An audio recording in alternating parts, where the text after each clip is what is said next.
रायगड, महाराष्ट्रासह देश विदेशातील ताज्या बातम्या पाहण्यासाठी मॅक्स इंडिया लाईव्ह चॅनलला सबस्क्राईब करा आणि बेल आयकॉन दाबायला विसरू नका.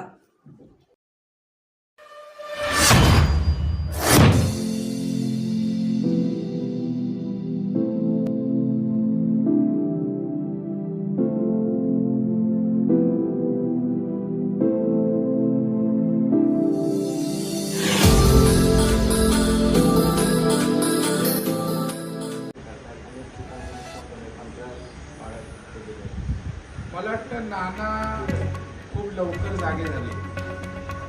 ऑलरेडी सरकारने या संदर्भात निवडणूक आयोगाकडे ही विनंती रिलॅक्सेशनच्या संदर्भात केली होती आणि आता त्या संदर्भात निर्णय होत असताना नानाला केवळ शेताच्या बांधावर जाऊन राजकारण करायचं आहे.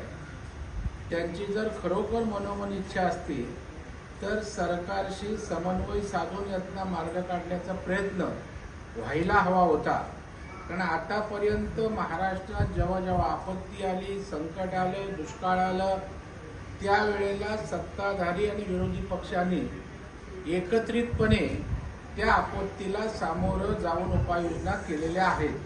परंतु आता भ्रमित झालेले सर्व विरोधी पक्ष केवळ राजकारण म्हणजे दुष्काळासारख्या विषयावर सुद्धा दुर्दैवाने राजकारण करतायत, हे यातनं त्या ठिकाणी दिसून येते. दुटप्पी भूमिका घेऊन वागणं या ठिकाणी विरोधी पक्षांनी सोडलं पाहिजे.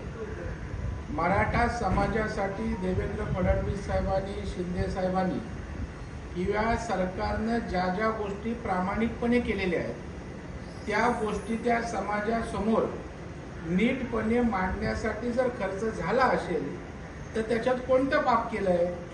आणि 27 कोटी काय करोडो रुपयाचा निधी अण्णासाहेब आर्थिक विकास महामंडळ असेल किंवा वेगवेगळ्या प्रकारच्या मराठा समाजाच्या हिताच्या योजना, विद्यार्थ्यांच्या योजना यासाठी खर्च केलाय, त्याचा उल्लेख ही मंडळी करत नाही. यांना फक्त राजकारण करायचं आहे.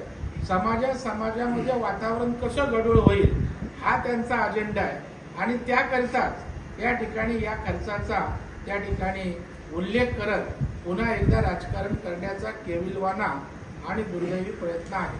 वाटतं भारतीय जनता पार्टीमध्ये ही प्रक्रियाच आहे. एखादी निवडणूक झाली की त्या निवडणुकीचं विश्लेषण होत असतं, आढावा घेत असतो आणि त्या पद्धतीनं भविष्यातल्या संघटनात्मक गोष्टी असतील, निवडणुका असतील, या विषयासंदर्भात निर्णय होत असतो आणि त्याच्यामुळे ही प्रोसेस आहे. त्या पद्धतीनं पक्ष केंद्रीय स्तरावरचा त्या गोष्टी करत असतं. कारण शेवटी मूल्यमापन झालं नाही तर त्या ठिकाणी भविष्यामध्ये निर्णय घ्यायला अडचणी होतात आणि त्याच्यामुळे मूल्यमापन करणं, आढावा घेणं आणि त्यावर उपाययोजना करणं ही भारतीय जनता पार्टीची रुटीन चालणारी प्रक्रिया आहे. आणि लोकसभेपुरता पाठिंबा दिला होता हे खरं आहे आणि ती निभावलाही भूमिका त्यांनी.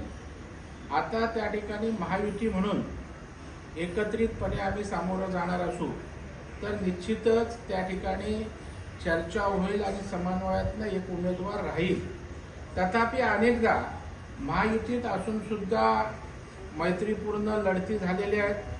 विधान परिषद, स्थानिक स्वराज्य संस्थांमध्ये वेगवेगळे लढलेले आहेत. या संदर्भामध्ये आमचे वरिष्ठ नेते त्यांच्या नेत्यांशी संपर्क साधून योग्य तो मार्ग या ठिकाणी निघेल अशा प्रकारची अपेक्षा निश्चितच आम्हाला आहे. मला वाटतं त्या ठिकाणचं असणारं उत्पादन, त्या ठिकाणची असणारी उपलब्धता, साठा आणि त्या ठिकाणी एक्सपोर्ट असे वेगवेगळ्या प्रकारचे ते एकमेकांशी संबंधित विषय आहेत. तथापि महाराष्ट्रामध्ये अशा प्रकारचं शुल्क त्या ठिकाणी कमी करता येत असेल तर आपल्याच राज्याचे, मुंबईचे मंत्री पियुष गोयल साहेब आहेत. यावर त्यांच्या कानी हा विषय देवेंद्र फडणवीस साहेबांनी घातलेला आहे. सरकारी त्या विषयात बोलतंय आणि निश्चितच महाराष्ट्रातल्या कांदा उत्पादकांना जो दिलासा, जसा निर्यात बंदी उठवून दिला तसा देण्याचा प्रयत्न राहील.